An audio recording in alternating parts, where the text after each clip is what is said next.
Кыргыз Өзбек университети, Кыргыз филология кафедрасы. Адабият таанууга киришүү дисциплинасы кыргыз тили жана адабияты профилиндеги студенттер үчүн окутуучу Жусуева Сюита Камаматовна. Адабий тек жана анын түрлөрү деген темадагы сабагыбыздын экинчи бөлүгүн баштайбыз. Биз бул сабагыбыздын биринчи бөлүгүндө адабий тек жөнүндө жалпы түшүнүк, жанр жөнүндө жалпы түшүнүк жана адабий тектин лирикалык, эпикалык, драмалык тектерге ажырагандыгы жөнүндө сөз кылганбыз. Адабий тек композициялык түзүлүшү жана адам турмушун сүрөттөө, баяндоо өзгөчөлүгүнө карата лирикалык, эпикалык, драмалык тек деп үчкө бөлүнөт деп айтканбыз. Биз бүгүнкү сабагыбызда ар бир текке токтолобуз. Лирикалык тек. Лирика адамдын жан дүйнөсүндөгү не бир купуя сезимдерди эч кимге түшүндүрө айта албаган ички сезимди, иштеги буркан шарыккан түшүп, ээ бербей жаткан уйгу-туйгуларды, көңүлдү жаркыткан кубанычты, түнөрткөн кайгы муңду жарыкка чыгарган чыгарма.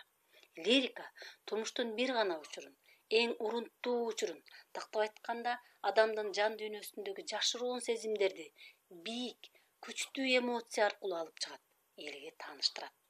Лирика көлөмү жагынан чакан, бирок адам турмушу тагдыры чындыкта гана сүрөттөлөт. Чындыгында лирика турмуштун ар түрдүү кырдаалын таанып билүү боюнча мүмкүнчүлүгү чектелүү, адам тагдырын эпостогудай же драмадагыдай кең кесири сүрөттөп жана каалагандай кең кесири диалогдор менен бере албайт. Тескерисинче сөз акындын жан дүйнөсүнөн өтүп, жеке тагдырын аралап, анан ошонун бир учурун сыртка алып чыгат. Мына ошону көпчүлүккө тартуулайт. Окуя автордун субъективдүү дүйнөсүндө жашайт. Бир эле мезгилде муну менен кошо жалгыз каарманы пайда болот. Бул автордун жана каармандын лирикалык биримдиги лирикалык мен деген термин менен түшүндүрүлөт. Лирикадагы окуяны айтып берүү бул мендин оюндагы сезимдеги сыр, же болбосо баштан өткөн окуянын кайгыруу, азап чегүүнүн биримдиги. Биз силер менен бирге Жолон Мамытовдун Түн түйшүгүндө аттуурун окуп көрөлү. Жолон Мамытов Түн түйшүгүндө. Тирүүлүктүн бир чегинде кезем да, тууган элге карызымды сезем да, ойгоном да түн жарымда, азанда бар күчүмдү чыгарамын казалга. Ай ааламдын бир чегинде жирейм да, ата журтка амандыкты тилейм да, кургап, какшып калгычакты көрөнгө, бар күчүмдү чыгарамын өлөңгө. Мында акын өзүнүн жеке турмушунун бир эле учурун, башкача айтканда түн ичиндеги бир учурду чагылдырган. Бирок заманы, мекени, эли жөнүндөгү түйшөлгөн ойлору, ата журтту сүйүү, ага кызмат кылуу мекен алдындагы парз ар бир атуулдун милдети экендигин ырында камтып кеткен. Лирика жаралгандан тартып ар кандай жанрларга бөлүнүп келген. Мисалы, байыркы Грецияда 200дөн ашуун лириканын жанрлары болсо, батыш адабиятынын өзүнчө, чыгыш адабиятынын өзүнчө жанрлары бар. Дүйнөлүк адабият теориясына лирикалык тек ички мазмунуна жана пафосуна жараша баллада, мадригал, гимн, ода, элегия, эпиграмма, идиллия, буколика, рубаи, касыйда сыяктуу жанрлары кезишет. Булардын ичинен кыргыз адабиятында гимн, элегия жанрлары өнүккөн, калган жанрлар боюнча аз бир-эки гана чыгармалар бар. Мисалы, Сүмбөй Эралиевдин Эне тууралуу баллада, ода жанрында Алы Токонбаев менен Жолон Мамытовдун бир-эки чыгармасын, Медина Алыбаевдин Адабияттык парад аттуу эпиграммалык мазмундагы чыгармасын жана башка ушул сыяктуу бир-эки гана чыгармаларды атоого болот. Азыркы учурдун адабият илиминде лириканы тематикалык багыты боюнча бөлүштүрүү салты орноп калды. Шарттуу мүнөздөгү мындай бөлүштүрүү адабий илимде да, сында да иш жүзүндө бекемделип калды. Башкача айтканда, мазмундук тематикалык жактан лирикаларды төрткө бөлөбүз. Граждандык же саясий лирика, буга ата журт, достук, эмгек, тилектештик сыяктуу темадагылар. Экинчиси акыл, же философиялык лирика. Буга тагдыр, жашоо, өмүр, өлүм жөнүндө кырлар. Үчүнчүсү сүйүү лирикасы, төртүнчүсү пейзаждык лирика. Мындан сырткары элдик лирикалык тектин жанрлары бар. Бул биринчи сабактын бөлүгүндө дагы биз айтканбыз. Бешик ырлары, өлөң ырлары, жарамазан, кошок, керес, эмгек, санат насыяттары. Бул ырлардын аткарылуу учуру, милдети жана максаты бар чыгармалар болуп эсептелет. Ошентип мазмундук тематикалык жактан бөлүнүшүнө токтоло турган болсок, биринчиси граждандык же саясий лирика эл жерди, актуалдуу коомдук маселелерди, социалдык турмуштагы жаңылыктарды, атуулдук маселелерди көтөрүп чыккан ырлар. Мындай лирика эң мыкты өнүккөн деп айта алабыз, себеби бул лирикага кайрылбаган, бул мазмунга, бул тематикага кайрылбаган акын жок. Мисалы, Алык Досмовдун Ата журтун, Жомарт Бөкөнбаевдин Кагылайын тууган жер, Медина Албаев Ала тоого, Камбаралы Бобуловдун Кайда жүрсөм элим сенсиң, Касым Тынстанов Ала тоого жана башка көптөгөн чыгармалар бар. Экинчиси акыл философиясы, акыл лирикасы, тагдыр, жашоо, өмүр, өлүм жөнүндө ырлар. Токтогул Сатылгановдун Өмүр, Курманбетовдун Адамдык, Кулумбаевдин Бүркүттү айлайбы, Эрнест Турсуновдун О лирика жана башка ушул сыяктуу чыгармалардын атоого болот. Үчүнчүсү сүйүү лирикасы. Сүйүү, махаббат маселелери, сүйгөн жардын сулуулугу, акылдуулугу таңзаланат. Эки жашка тоскоолдук кылган күчтөргө нааразычылык билдирилип, арман кошулат. Кыргыз Озбек адабиятында мындай ырларды күйгөн ырлар, секетбайлар деп аташат. Сүйүү лирикасы дагы эң жакшы өнүккөн жанрлардын бири. Төртүнчүсү пейзаждык лирика. Жаратылыштын ар кандай көрүнүштөрүн, жыл мезгилдерин, табият көркүн, жаныбарлар жана өсүмдүктөр дүйнөсүн көркөм сүрөттөөгө алган лирикалык чыгарма. Мисалы, Алып Токунбаевдин Айнурунда кышкы түн, Алык Осмоновдун Кыргыз тоолору, Ысык көлдө 4 мезгил жана башка чыгармаларды айтууга болот.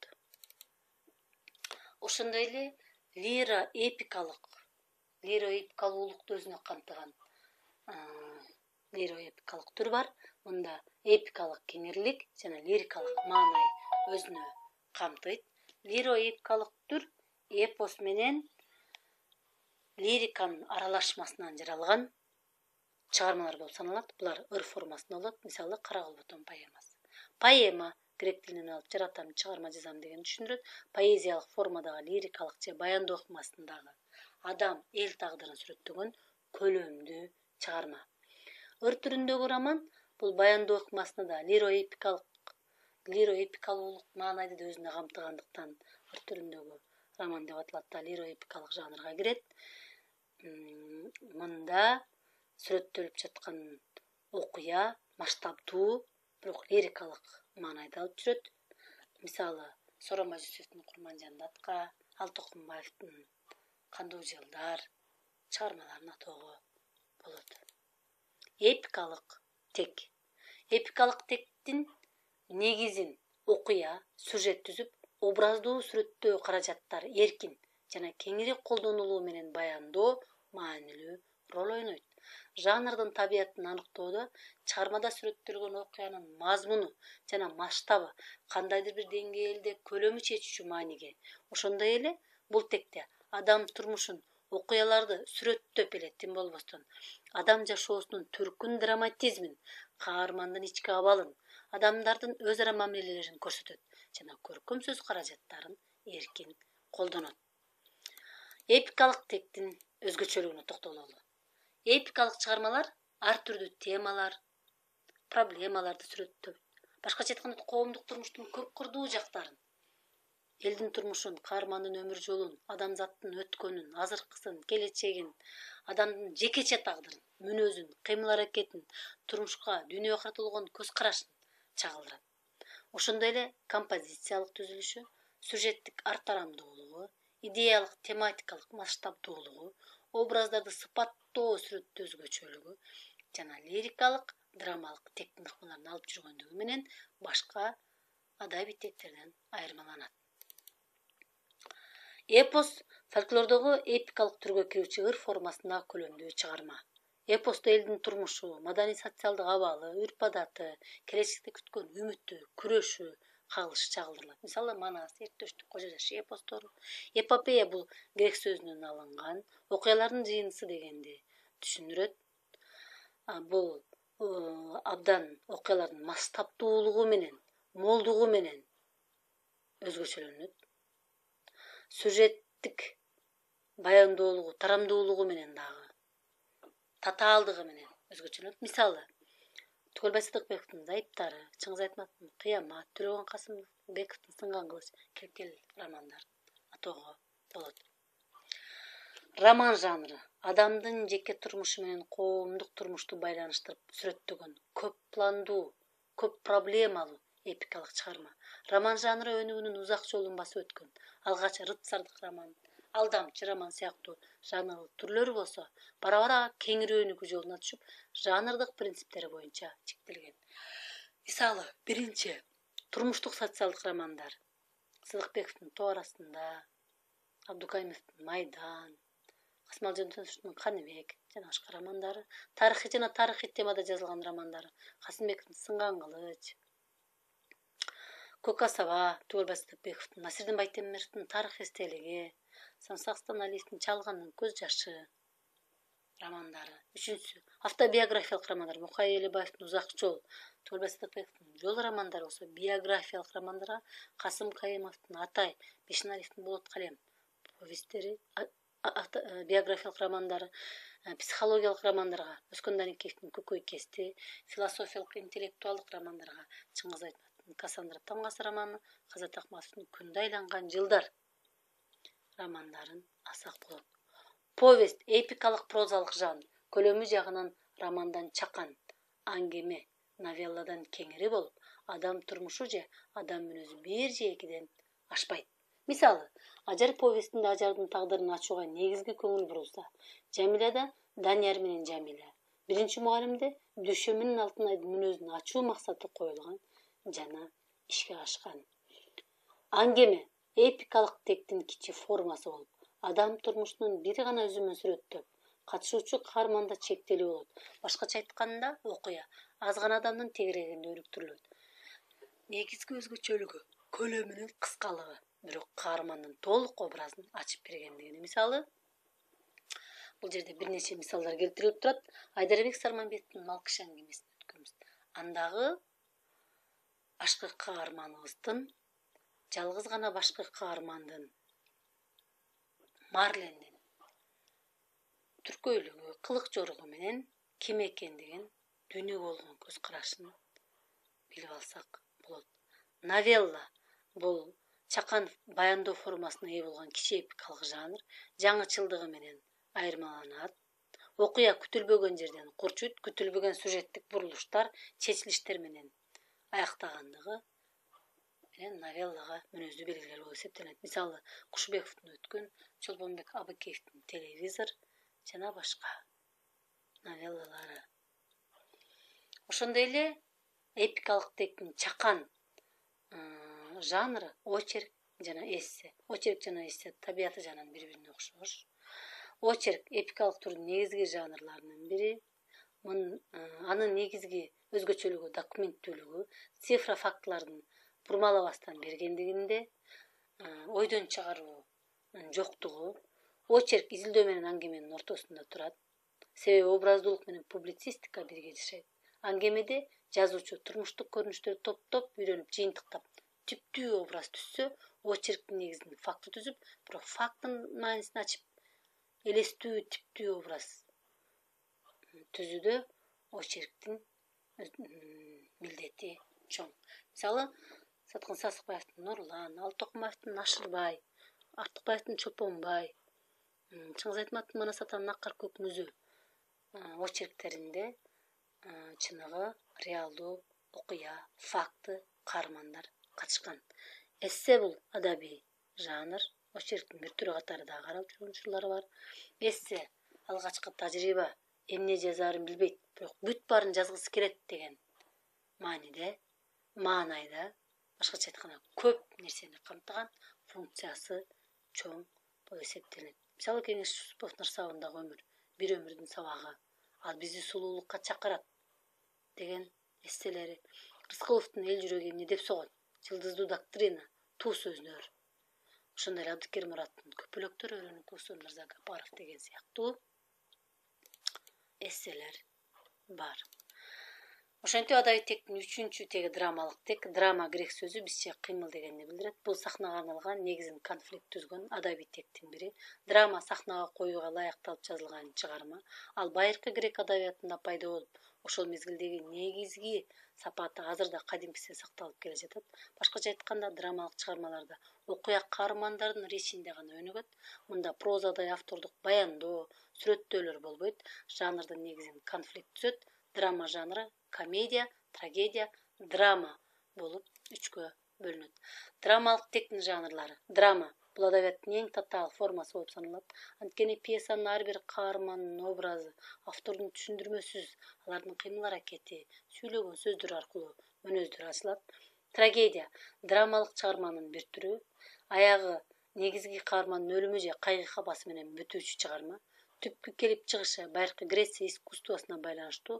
Алар шараптын кудайы делген Дионистин урматына эчкилерди сүзүштүрүп, тамашалар өткөрүшкөн. Мына ошол тамашалар трагедия деп аталган. 3-чү жанр комедия. Бул дагы Дионистин аты менен байланышат. Башкача айтканда, Ода Дионис жөнүндөгү ыр деген мазмуну да камтып кеткен учурлар бар. Мында драманын негизги 3 түрүнүн бири бул дагы. Анда күлкү келтире турган турмуш көрүнүштөрү, адам мүнөздөрү сүрөттөлөт, бирок комедияда ашкере эле күлкүлүү көрүнүштөр эмес, социалдык мааниси чоң көрүнүштөр, кыял жоруктар сындалат, шылдыңдалат. Ал ирония, юмор, сарказм белгилерин алып жүрөт. Драманын ийгиликтүү болушу бул театр ишмерлерине байланыштуу. Окуя сахнада өтүп жаткандан кийин көркөм речти үн аткарат. Кадимки жандуу үн. Ошентип сүрөттөө формасы көрсөтмөлүктө. Биз жогоруда драманын 3 жанрга бөлүнүшү боюнча бул жерде мисалдар турат. Драма жанрына Касым Доностовдун Академия кечелери, Токобаевдин Кайгылуу Кокей, Токтомуштун Айбек Кечирбек, Атабектин кызы, Бексултан Жакиевдин Атанын тагдыры. Ал эми комедия жанрына Айкан Шүкүрбековдун Жапалак Жатпасов, Сыдык Карачевдин Төрега Зейнеп, Абдымомуновдун Машырбек үйлөнөт, Жорубайдын Жоруктары комедиясы. Трагедия жанрында Момуновдун Ашырбай, Касымбековдун Нуркуя, Мамазайырованын Бак үстүн ак көйнөгү, Өзбекованын Кара кыз, Зура Соронбаеванын Сынган мазар сыяктуу трагедияларын мисал келтирип жаздык. Биз адабий тек жана жанрлары деген сабагыбыздын 2-бөлүгүн